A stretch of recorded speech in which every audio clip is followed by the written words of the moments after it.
রাজধানীর উত্তরা ৪ নম্বর সেক্টরের জনপ্রিয় শুটিং হাউসে নাটক ও সিনেমার দৃশ্য ধারণে হঠাৎ নিষেধাজ্ঞা জারি করেছে আবাসিক কল্যাণ সমিতি। এর প্রতিবাদে মুখ খুলেছেন দেশের নামকরা অভিনয় শিল্পীরা।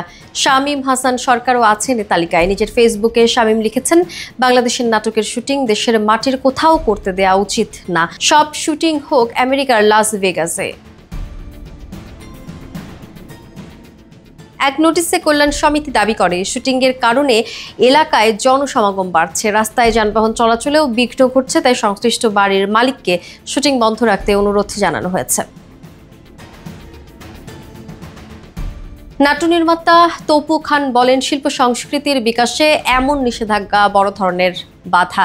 আলোচনার মাধ্যমে এর সমাধান হওয়া উচিত। অভিনেতা রওনক হাসান বলেন, আবাসিক এলাকায় বহু স্কুল অফিস চলে, শুধু শুটিং নিয়েই আপত্তি কেন?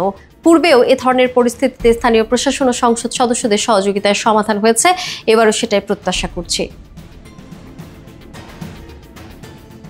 অভিনয় শিল্পী সংঘের সাধারণ সম্পাদক রাশেদ মামুন অপু এই নিষেধাজ্ঞাকে শিল্প সংস্কৃতির বিরুদ্ধে ষড়যন্ত্র হিসেবে দেখছেন। তিনি বলেন যে সেই এলাকায় অনেক স্কুল অফিস আছে, সেগুলো নিয়ে তো সমস্যা হচ্ছে না, শুধু শুটিং হাউস নিয়ে কেন সমস্যা হবে? তারা যেভাবে নোটিশে উল্লেখ করেছে তা পুরোটাই ভুলভাবে উপস্থাপন করা হয়েছে। তিনি আরও বলেন, আমরা যখন শুটিং করি তখন সেখানে সবচেয়ে বেশি নীরবতা থাকে। অভিনয় শিল্পী সংঘের পক্ষ থেকে আমি এর তীব্র নিন্দা জানাই।